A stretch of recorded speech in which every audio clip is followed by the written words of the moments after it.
Hello friends, welcome back to the Mermaid Room, and I'm having a side view of the 43-gallon ADA freshwater planted aquarium. Recently I've taken some of my stem plants down to my local fish store and did some trading.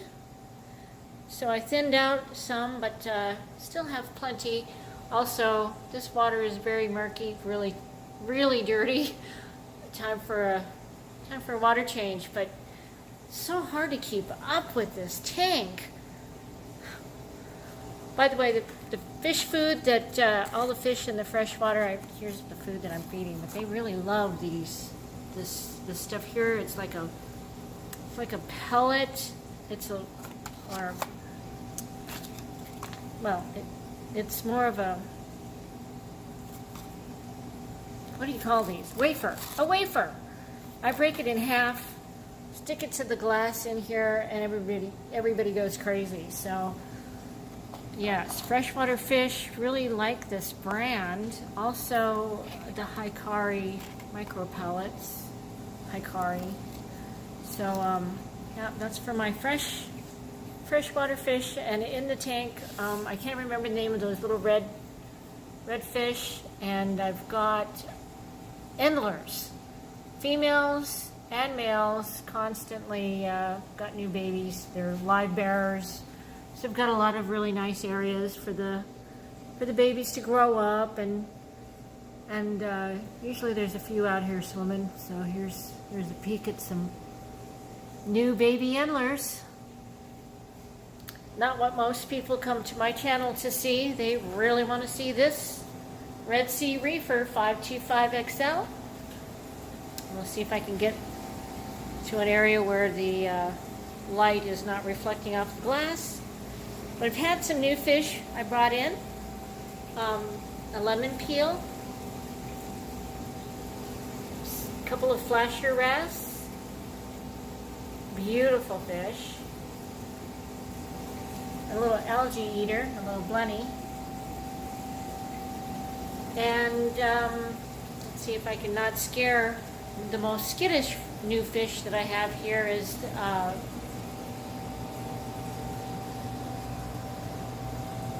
basslet. He's got a messed up lip. Candy basslet. He's orange and purple stripes with black dots on his fins, but there he goes. He's very skittish, doesn't want anybody to mess with him.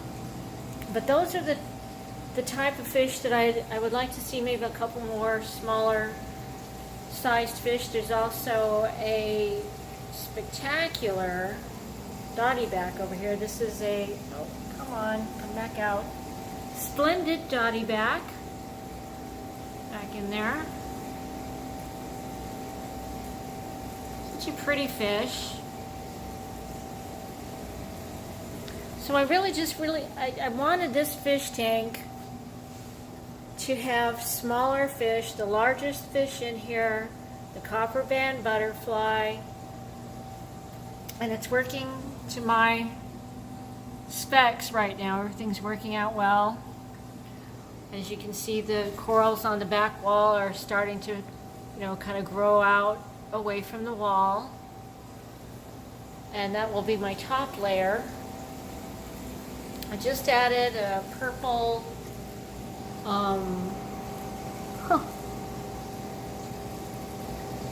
stylo frag to the back wall right there. Well, let's see what happens with that. This chalice, who has had a hard life. This chalice, in my care, has fallen off the rocks several times down onto some Ricordia mushrooms and overnight. So I killed off like one whole side of the chalice, but it's fighting back. You can see the new growth. I've broken off all of the dead, well, most of the dead sections, and glued it back on the back. And it's really happy in that spot, so hopefully it continues that way.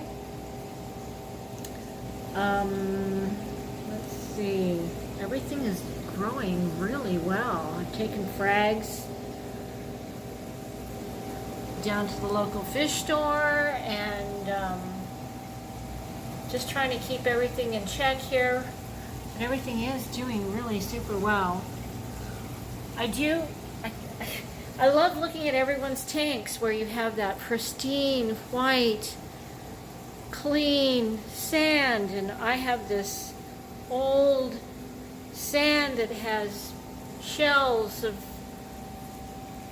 either dead snails or dead crabs, and I usually keep them on hand because as I restock snails and crabs, you know, they move in, they take over another shell, leave one behind.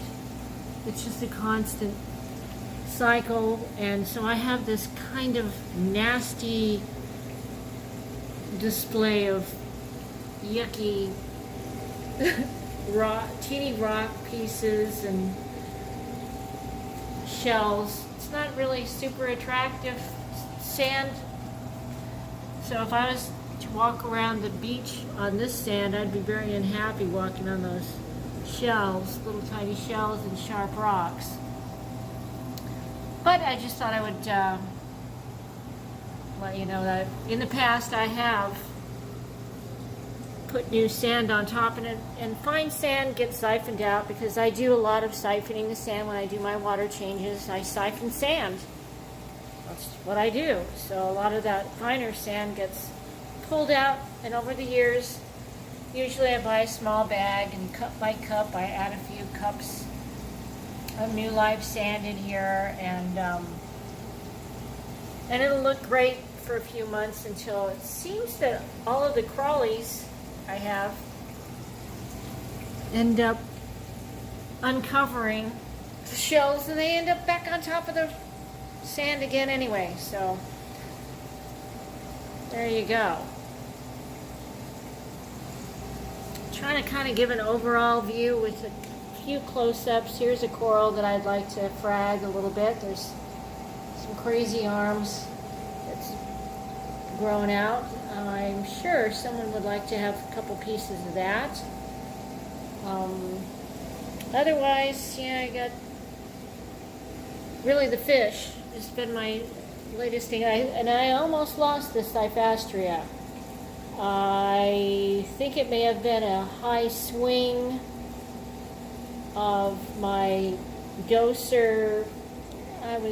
It possibly got too high of an alkalinity spike at some point, but it is recovering, and I have Cyphastria regrowing onto its dead skeleton there, and it was part of another, it had grown onto another rock, so I have some Cyphastria in the back here too. We've got a few things back here in the back of the tank. I mean, you can see I've got clearly really nothing on this side of the tank touching the back glass. I'm really trying to make sure I have as much flow as I can get. This side of the tank, a little bit different. There is just one rock that is leaning, and that rock happens to be covered with that cactus coral, Pavona. I've had that rock for a long time, and it is almost half covered with Pavona, nice Tonga branch. Nephthia, this green soft coral, Nephthia. I found it a nice little spot there. I was going to take it off the rock and glue it to the back wall, but I think it likes it right there just fine. Oh, the splendid dottyback does not like this basslet.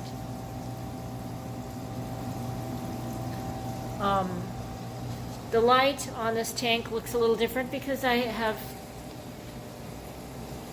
adding the wrasses and the basslet, I was so afraid I was going to have somebody jump out. So well, let's just kind of look at, these are just screen top covers that we made for the 240 gallon tank.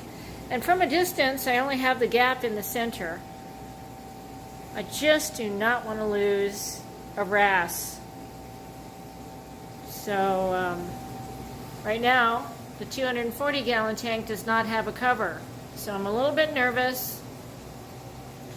And of course, every fish in here is happy. I just gave them some frozen clams on the half shell. Looks like somebody's been picking at this one. Engineer gobies.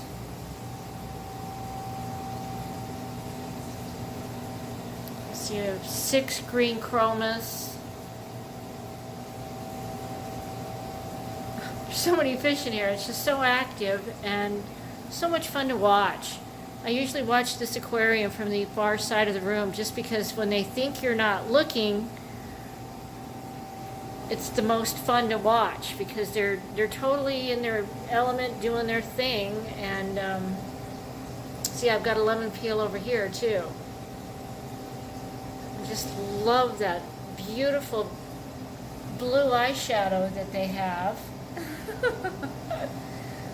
Yep, you're a cutie pie. They love their algae.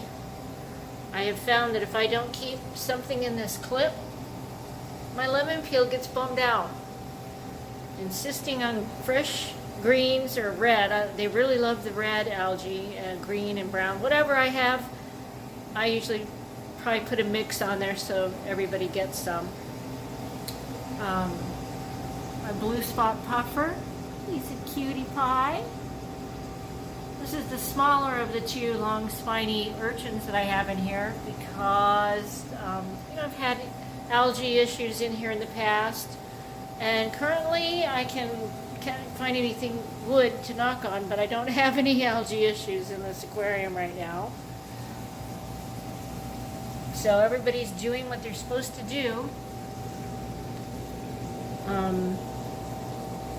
Yep, I have coral in my swim tank. So that's just kind of an overall view. And with no covers on top, yeah, I'm a little nervous. Very nervous. So soon I need to get some covers on so I don't have to worry about anything. Let's give you a little shot down. This is an 8-foot long tank.